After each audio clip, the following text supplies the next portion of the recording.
So quadratic formula.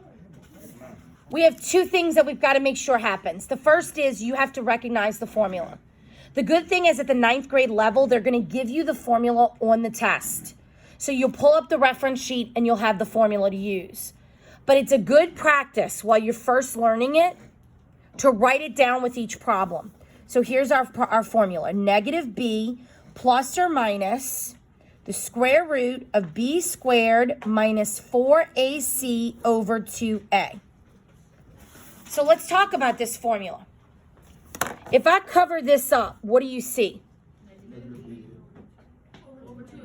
Any idea what that reminds you of? There's your vertex, right?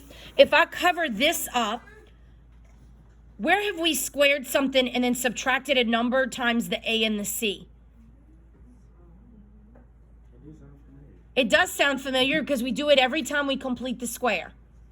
Every single time we complete the square. We take the a, we square it, we take the outside b, we take the c, square it, take the a on the outside, multiply them together, and then subtract it. We also square the perfect number. Do we take a radical in completing the square? Yes. So the parts of the quadratic are all evident there. So now this is what we do. We've got our formula. The first thing we always do is make sure that it is in standard form. If it is not, you will do the whole thing wrong.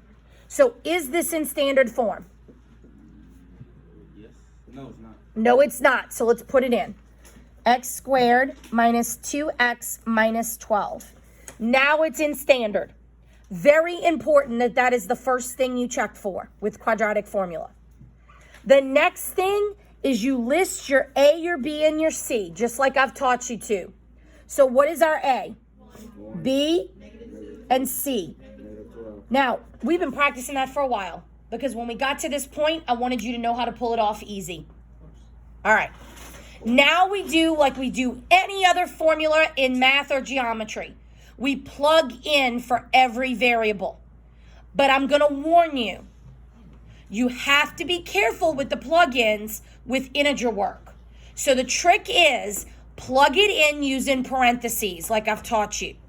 So watch how I plug it in. I'm going to model the first one.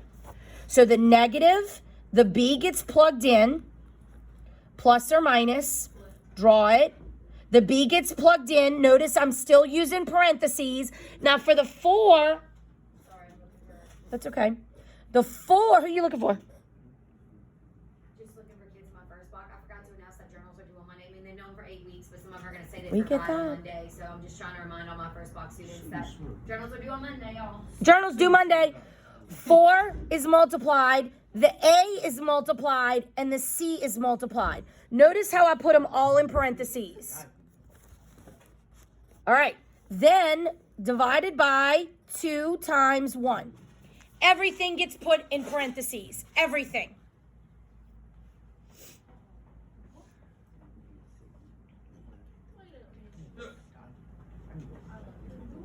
Giving you a second to make sure you got it. Now, you start simplifying in the radical first. This radical and everything underneath it is what we call the discriminant. It has its own name in quadratic world. Because that answer, when you simplify this, gives you a piece of information you need. The discriminant tells us how many roots we are going to have in the end.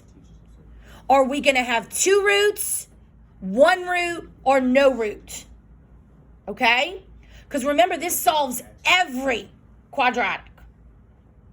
All right, so you start there. So let me show you how you do it. I usually just work it right above the radical. So I take my -2 and I square it and I get 4. Minus, that's in the problem. I just do it on top, yeah. So then this right here, I multiply that first because in order of operations, you have to multiply before you subtract. So this becomes what? 4 times 1, 4 times -12. -48. All right. Now, 4 minus -48. 4 minus negative, that's -52. See, this is where guessing is a no-no. No. Positive 52. What? You said minus. You said negative. Keep, change. Yes. But if you plugged it in your calculator like that, you would have gotten 52. Okay, guys, don't ever guess on a quadratic formula. Plug everything in the calculator. Okay, so now you simplify the problem out. So now that I have that radical and that discriminant done, I'm going to go ahead and simplify the problem out. So I take negative 2 and negative to give me 2 plus or minus the square root of 52, because that was the number we got for the discriminant, over 2. There's your roots. But what do we have to do? Simplify each and every time. So 52 splits into 13 and 2, maybe? No. You said don't guess. I know, but I'm trying to remember from last hour, Smarty. What is 52 divided into? 26 and 2.